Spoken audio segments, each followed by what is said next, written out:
আপনারা কি কখনো এমন কোনো বাড়ির সামনে দাঁড়িয়ে কাঁপুনি অনুভব করেছেন, যেখানে দূর থেকে তাকালেই বুক ধকপক করে ওঠে? ভাঙাচোরা দরজা, শ্যাওলা ধরা দেওয়াল, আর ভেতর থেকে ভেসে আসা অদ্ভুত কান্নার শব্দ। হ্যাঁ, এটাই সেই বাড়ি, বসুর বাড়ি। একসময় জমিদারের দাপটে ভরা প্রাসাদ আজ মৃতদের ঠিকানা। গ্রামের লোকেরা বলে, রাত নামলেই বাড়ির ভেতরে দেখা যায় এক সাদা শাড়ি পরা মহিলাকে। কারো পায়ের শব্দ, আবার কখনো ফিসফিস করে ভেসে আসে, আমাকে মুক্তি দাও। তিনজন শহরে বন্ধু মজা করার জন্য এই বাড়িতে রাত কাটাতে এলো। তারা জানতো না, দেওয়ালের ওপারে লুকিয়ে আছে এমন এক অন্ধকার কাহিনী, যেটা বদলে দেবে তাদের জীবন। ভালোবাসা আর অকাল মৃত্যু মিশে তৈরি হয়েছে এমন এক রহস্য, যার সত্যির সামনে এলে বুকের ভেতর হিমশীতল হয়ে যাবে। এখন প্রশ্ন হলো, আপনারা কি সাহস করে এই ভয়ঙ্কর গল্পটা শুনতে প্রস্তুত? তাহলে শুনুন।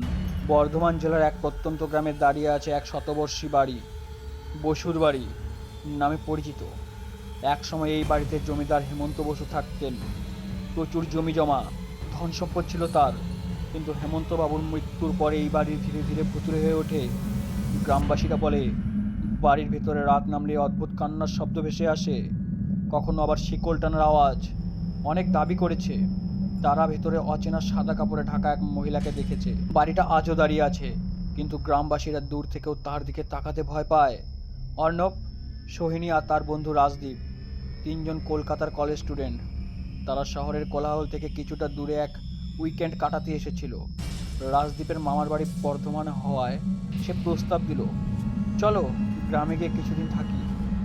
গ্রামে পৌঁছতেই তারা শুনল বসুবাড়ির গল্প। সোহিনী প্রথমে ভয় পেলেও অর্ণব বরাবরের মতো যুক্তিবাদী। আরে, এসব ভুটুত কিছু নেই, সব গায়ের গপ্প।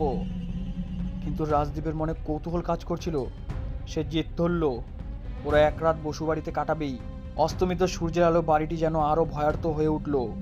দরজা ভাঙা, দেওয়ালে শ্যাওলার আস্তরণ, ছাদের কোণে ঝুলে থাকা বাদুর, সব মিলিয়ে পরিবেশটা ভুতুড়ে। অর্ণব মোবাইলের টর্চ জ্বালালো। ভেতরে ঢুকতেই একটা ঠান্ডা হাওয়া বয়ে গেল। অদ্ভুতভাবে যেন গোটা শরীর কেঁপে উঠল তিনজনের। প্রথম রাতটা কাটলো তেমন কোনো ঘটনা ছাড়াই। তবে মাঝরাতে সোহিনী শুনতে পেল করিডোরে যেন কারো পায়ের শব্দ শোনা যাচ্ছে। কিন্তু যখন টর্চ নিয়ে খুঁজলো, কিছুই দেখা গেল না।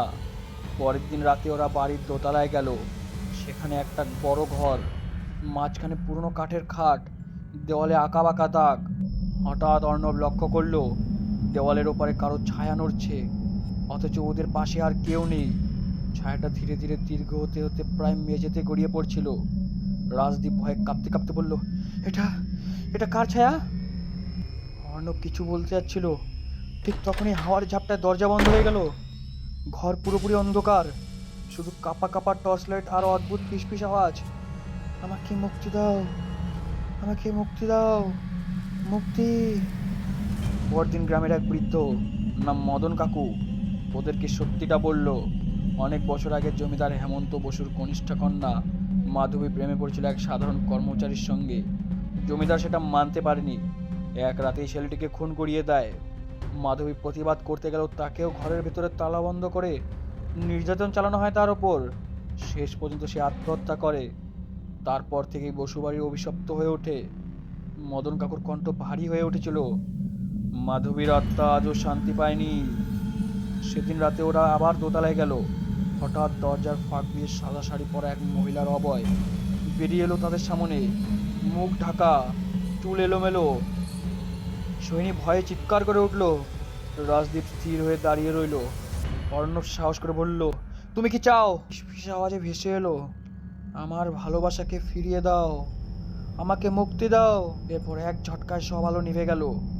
ওরা তিনজন বুঝলো, আত্মাটিকে মুক্তি দিতে হলে মাধবীর অসমাপ্ত গল্প শেষ করতে হবে। ওরা মাধবীর প্রিয় গান গাইলো, সেই গানটা যেটা তার প্রেমিকের জন্য গাওয়া হইতো। হঠাৎ কাঁপতে থাকা দেওয়ালে এক আলোকছটা ফুটে উঠল। মাধবীর মুখে ধীরে ধীরে স্পষ্ট হলো, চোখে অশ্রু, ঠোঁটে ম্লান হাসি। ধন্যবাদ। এই শব্দের সঙ্গে সঙ্গে পুরো বাড়ি কেঁপে উঠল। আর তারপর নীরবতা, যেন শতাব্দীর বোঝা এক মুহূর্তে মিলিয়ে গেল। পরের সকালে গ্রামবাসীরা অবাক হয়ে দেখলো, বসুর বাড়ির আর ভুতুরে নেই। কান্নার শব্দ আর শিকলের শব্দ থেমে গেছে।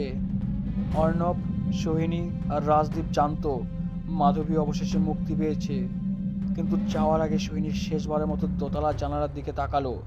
সাদা শাড়ি পরা এক নারী তাকে হাসি মুখে বিদায় জানালো। ভূতের গল্পে ভয় থাকেই, কিন্তু প্রতিটি আত্মার ভেতরে লুকিয়ে থাকে কোনো না কোনো অসমাপ্ত যন্ত্রণা। হয়তো সবকিছু মিথ্যে নয়, হয়তো কিছু আত্মা সত্যিই মুক্তির অপেক্ষায় থেকে যায়।